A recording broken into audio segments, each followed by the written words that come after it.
It feels good, and it feels good. Definitely, we put in a lot of work to get here, and we had first-round exit the last 2 years. To start the season, they didn't have us in the top 25, so we got a lot to prove. We still got a chip on our shoulder, and we had a goal, and it was to make it to the Final Four, but more importantly, to win a national championship. So that's what we still pushing towards.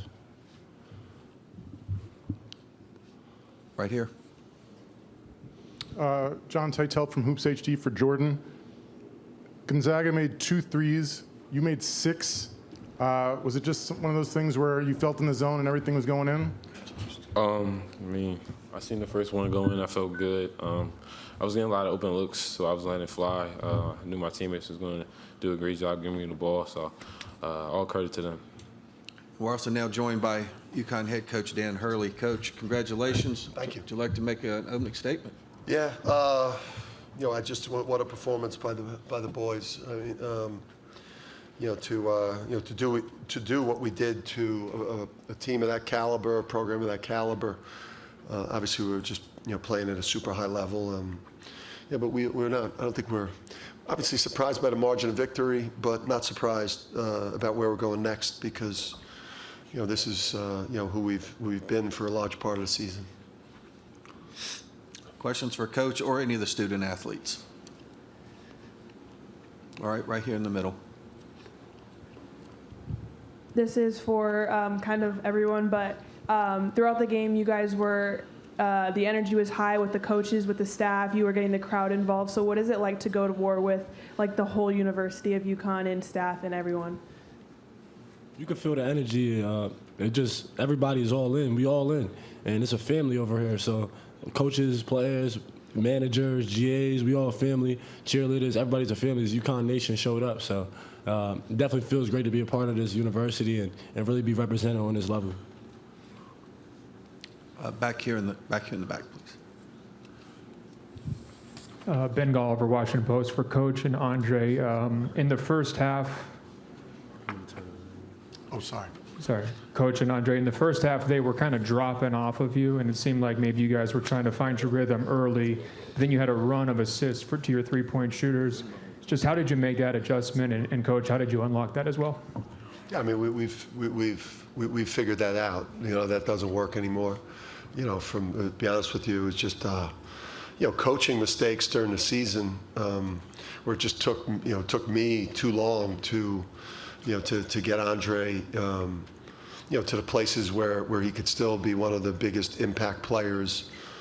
In terms of winning or losing, there's not many players in the country that impact the game the way this guy does. So, once I just got better as a coach, and Andre, I wasn't putting him in positions to be successful. And since we've unlocked that code, he's been unbelievable. Right here in the front. Gavin Key from the London Day for Adama. Adama, you had a career high 6 assists. I think you had 5 in the first half. Let's go, Adama. Was that part of the game plan? Obviously, when they doubled you to look for the open man. Yeah, definitely. Like going to a game, like I know they are like a plan for me on the post. So every time I saw them double team me, so I was like, all right, if you're gonna double team me, I'm going to find my teammate. So that's why I was definitely ready for it because I know they had a game plan for me. So every time they double team, I was ready for it to pass the ball. Yeah. Right here in the front. Joe Ruda, Hartford Current. Jordan, you hit that step back towards the end, and you flexed your jersey, you flexed UConn across the front. Just what did that shot feel like to go in, and what does it mean to play for UConn?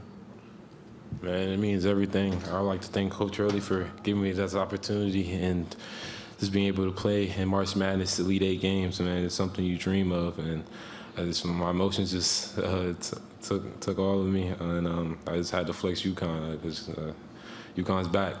So. Back. All right. Back like we never left. I got you. My bad. Jade Thomas, UNLV TV. This is for Coach Hurley. So Jordan is known to be a volume shooter, but he's been a 3-level scorer, especially throughout this tournament. And Andre has shown on defense that it's more than just offense. So what is it like to have players that are so versatile? Yeah, I mean, they're NBA players. They're obviously, the 2 guys who have long NBA careers. when they're done at UConn, obviously they stylistically they play the game in two different ways, but the two of the most exciting wing players in the country. Jordan, now Jordan is playing like a junior, like he's right. He's like at points maybe early in the year, middle of the year, he was still a young player, but he's playing like an upperclassman. And a high level draft pick, and and Andre's Andre's one of the best all around players in the country in terms of impacting the game, and and Andre's an NBA high draft pick, so I could only screw it up when you're sitting next to 3 NBA players, right? We shouldn't be going to the Final Four. Okay, Dan. Yeah, Dan Walken, USA Today for Dan. As Jordan just mentioned, we're back. Was it easier or harder than you thought to get UConn back to the Final Four when you look at it in the big picture? Yeah, harder, harder, and probably because like the history and tradition doesn't really. I mean, it helps you in recruiting. We sold it to these guys, right? We've done it here before. We could do it again, but I think it becomes, Dan, a little bit of a mental hurdle, especially like early rounds of NCAA tournament where.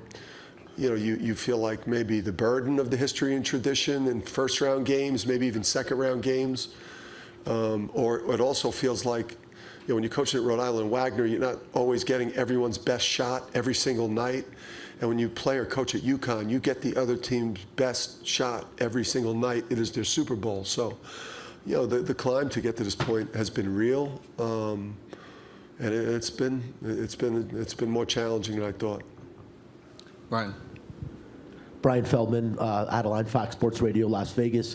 Coach, since the 2-point loss in the semifinals of the Big East tournament, you guys haven't had a close game in the NCAA tournament. What do you attribute the play of your team to this point?